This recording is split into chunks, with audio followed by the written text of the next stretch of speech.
కార్యకర్తలు, ఆ ఋత్వికులు కార్యకర్తలే 10-12 వేల మంది ఉంటారు. అది చాలా ఊహించడానికి కష్టంగా ఉంటుంది. అది నాకు తెలుసు దాని స్కేల్ అది ఎట్లా జరుగుతుంది అనేది.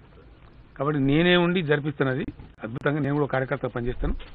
అంత గొప్ప యాగం, అంత గొప్ప కార్యక్రమంతో ఈ టెంపుల్ టేక్ అవుతుంది. ఏదో ఆశామాచిగా ఏదో గ్రామదేవత గుడి కట్టుకుని ఊళ్ళే సంక్రాంతి కొబ్బరికాయ కొట్టుండే అట్లుండదు. అద్భుతంగా దానికి కావాల్సిన ఇన్పుట్స్ అన్నీ అయినాయి, కానీ ఇంకా ఉన్నాయి, చాలా ఇంకా జరగాల్సినవి చాలా ఉన్నాయి. కొన్ని మార్పులు చెప్పలేదు. ఇంత దివ్యంగా వచ్చినప్పుడు ఇంకా గొప్పగా రావాలి. ఇక్కడికి వస్తే ఏంటంటే ఇక్కడ సిటీ దగ్గర ఉంది, బయటికి వస్తున్న జనం వాళ్ళు వస్తే పిల్లలతో ఒక దినం 2 దినాలు ఉండాలి అని అనిపించినట్టు కావాలి. దీంతో పాటు భువనగిరి కిలా కానీ కొలన్పాక టెంపుల్ కానీ అది ఒక సర్క్యూట్ కింద కూడా తెచ్చేటువంటి ప్రయత్నం చేస్తా ఉన్నాం.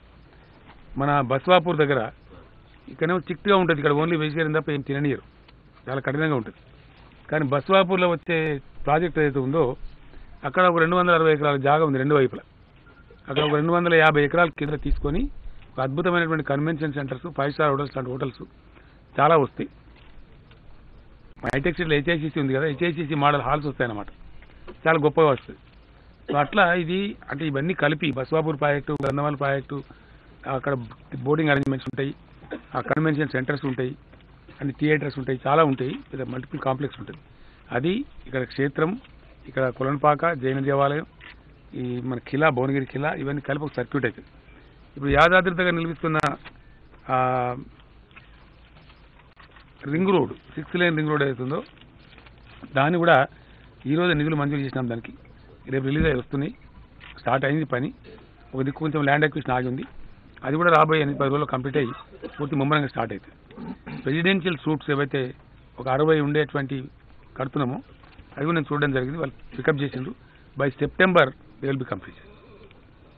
ఎందుకంటే సందర్భంలో ఆ టైంలో ఆలయం యొక్క ఉద్ఘాటన టైంలో ప్రధానమంత్రి గారు వస్తారు, ప్రెసిడెంట్ ఆఫ్ ఇండియా వస్తారు, చాలామంది గవర్నర్లు వస్తారు, ముఖ్యమంత్రులు వస్తారు, మన రాష్ట్రానికి సంబంధించిన ప్రతి ఒక్కరు వస్తారు. కాబట్టి తగిన స్థాయిలో వాళ్ళకు ఉండాల్సిన గెస్ట్ హౌస్లు మంచి చెడ్డ అదంతా ఉండవలసిన అక్కడ ఉంటుంది. కాబట్టి ఉద్ఘాటన తొందరగా జరగదు.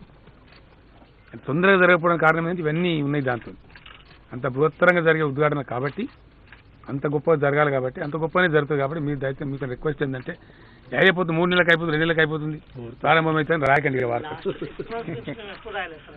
నేను చదువుతున్నా హైదరాబాద్. మొత్తం కంప్లీట్ అయ్యేదాకా మాత్రం మీరు చేయొద్దు. ఎగ్జాక్ట్లీ ఒక్కసారి 2-3 లక్షల మంది వస్తే బయటికి వెళ్ళలేరు, ఎవరు ఇక్కడ చూడలేదు. అందుకే నేను ఏమంటున్నా అంటే గొప్పగా జరుగుతుంది, గొప్పగా చేపిద్దామని. ఎప్పుడు ప్రారంభమని నేను చెప్తాను మీకు. ఇక